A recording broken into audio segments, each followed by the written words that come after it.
The biggest reason I am who I am today to everybody is because I feel so guilty and so grateful for what she did for me that I want to do it for everybody else.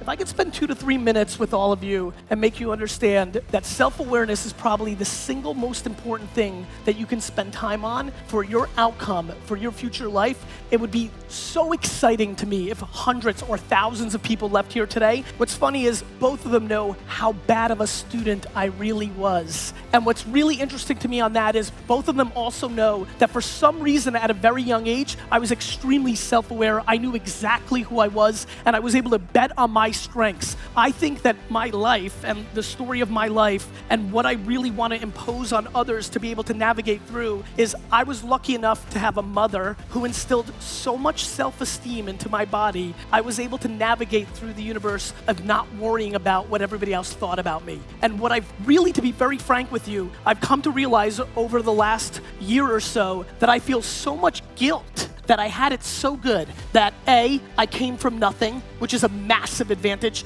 If you genuinely want success in your life, you need to make sure that you are constantly going out there and striving for perfection. Nothing else should matter. You should be trying to be the most perfect person you can each and every day, no matter how hard it is or how long it takes. You should try to be better than you were the day before. Every single day, you should wake up and try to be the best version of you every single day. And that's going to mean improving upon little things here and there, day in and day out, and being focused on what it is that truly matters to you. And that can be a vast variety of different things, whether it's the people around you or your work or whatever success means to you. But if you really want to create greatness in your life, you need to make sure that you are fully dedicated to whatever it is that you truly love and you truly have a passion for in this world. And you need to make sure that that is what you find yourself doing. Going after it relentlessly with the utmost confidence so that you believe in yourself no matter how hard times get. You will know that you will always be able to rise up to the challenge because you are built that way. You are going to focus and work hard as long as you possibly can until you reach the threshold of success that you genuinely want to achieve. And that's how you will create greatness in your life, by truly believing in you. And others by default will have to believe in you. If they see you believing in yourself so much and so hard, they're going to naturally turn and realize that whatever you're doing is going to happen because you know how hard you want it.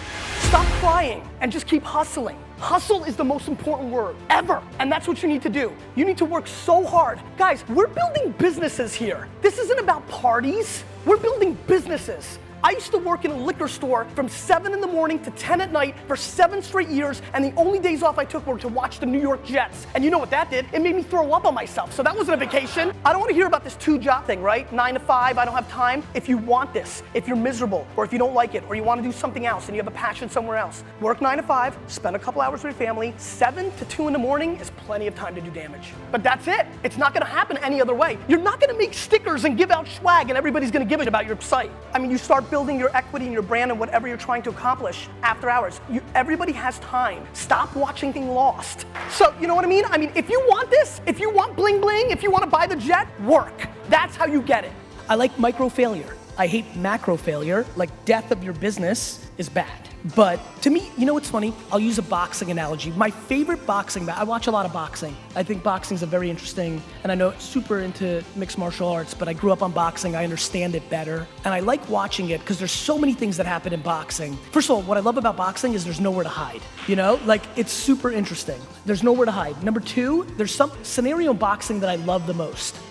For some reason, there's nothing more interesting to me than watching somebody get knocked down in the first round and then go on to win the fight easily. It's an interesting psyche, right? And I like that, and this is what I'm thinking about it, which is like, here's what's bad in boxing and in business. Going into a fight, getting knocked out in the first round and losing the match. Bad. Getting knocked down and then having the adversity to readjust to what you got caught on and navigating it to easily win a fight is remarkable. That's how I think about entrepreneurship. The reason so many people struggle with entrepreneurship is you have micro failures almost daily, and they're very in your face. You can't hide.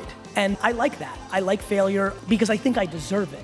I sit in rooms every day, and you guys know I love to sit with kids and jam, and almost every day I have a situation. Every month I will meet at least one person that's gonna cry to me that they don't have anything and it's hard, and they didn't get lucky and they got nothing and it's hard. And then I will equally have dinner with somebody else who will tell me that it's hard and difficult. Happened today downstairs because they had too much. They're not hungry because their parents did everything for them, because they gave them too much. Which the people that have nothing, a bunch of you just sat. I've had people who have $50 million trust funds cry to me at dinner because they've never fought for anything, they never did anything, and they don't have any purpose, and they're lost, and they're suicidal. Which the people in here that were born with nothing are like, it's because you don't know the alternative. Everybody's pointing at everybody else without understanding. Nobody's deploying empathy. Nobody gives about your problems, because either, it's true, either they've got their own problems or they're just focused, but they can't empathize with you. And more importantly, if you think that somebody owes you something because you started at a disadvantage, you're a loser. Thank you all so much for watching this video. If you haven't already, please go ahead and like this video. Go ahead and subscribe to the channel if you're new, and let us know what you thought down in the comment section down below.